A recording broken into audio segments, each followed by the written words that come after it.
Fake ID থেকে বন্ধুকে message দিলাম, আপনার প্রোফাইল পিকটা তো দারুণ, খুব সুন্দর লাগছে আপনাকে। দূর থেকে খেয়াল করলাম বন্ধু মোবাইলের দিকে তাকিয়ে মুচকি মুচকি হাঁটছে আর চুলের বাজ ঠিক করছে। একটু পর বন্ধু রিপ্লাই দিল, কি বলে আপনাকে ধন্যবাদ দিব বুঝতে পারছি না, রিকোয়েস্ট পাঠাইছি অ্যাকসেপ্ট করবেন।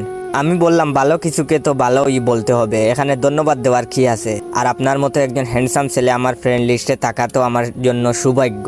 এবার দেখি বন্ধু পুরা দাঁত বের করে হাঁটছে। কিছুক্ষণ পর আবার মেসেজ দিলাম, এই মিস্টার চুপ করে আছেন কেন? সে বলল আপনার প্রোফাইল পিকটা দেখেছিলাম। আমি বললাম তাই নাকি? সে বলল হুম। আমি বললাম তো কি দেখেছিলেন? সে বলল আপনি খুব সুন্দর, একদম পরীর মতো, সারাদিন চেয়ে থাকতে ইচ্ছে করে। আমি বললাম এভাবে বলবেন না প্লিজ, আমার শরম করে। বন্ধু বলল সত্যি বলছি আপনি অনেক সুন্দর। এতগুলো ধন্যবাদ আপনাকে। আরে বলল একটা কথা জিজ্ঞাসা করব। আমি বললাম একটা কেন, আপনার যত ইচ্ছা জিজ্ঞাসা করুন। সে বলল আপনার কারোর সাথে রিলেশন আছে? আমি বললাম আমি প্রেম ভালোবাসা পছন্দ করি না, তবে আপনার মতো একটা হ্যান্ডসাম ছেলে পেলে ভেবে দেখতে পারি। এবার দেখি বন্ধু মোবাইলকে কিস করতেছে। আমি ডাটা অফ করে বন্ধুর কাছে গেলাম। বন্ধু আমাকে দেখে গুনগুন করে গান গাইতে শুরু করলো। প্রেম সবারই জীবনে আসে, আমারও জীবনে প্রেম এসেছে, কেউ আমাকে ভালোবেসেছে, কেউ আমাকে ভালোবেসেছে।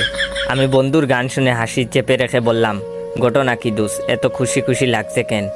সে বলল আর বলিস না দোস্ত, আজকাল মেয়েদের জন্য ফেসবুকে ছবি দেওয়াই যায় না, খালি ক্রাশ খায়। আমি বললাম হায় রে আমার কপাল, এত ছবি ফেসবুকে দিলাম আজ পর্যন্ত কেউ ক্রাশ খাইলো না। ভালো দোস্ত চালিয়ে যা। সে বলল দুঃখ করিস না দোস্ত, সবাই সব কপাল নিয়ে জন্মায় না। এটা হচ্ছে ভিডিওর প্রথম পার্ট। দ্বিতীয় পার্ট দেখলে হাসতে হাসতে পাগল হয়ে যাবেন। তো দ্বিতীয় পার্ট দেখতে চাইলে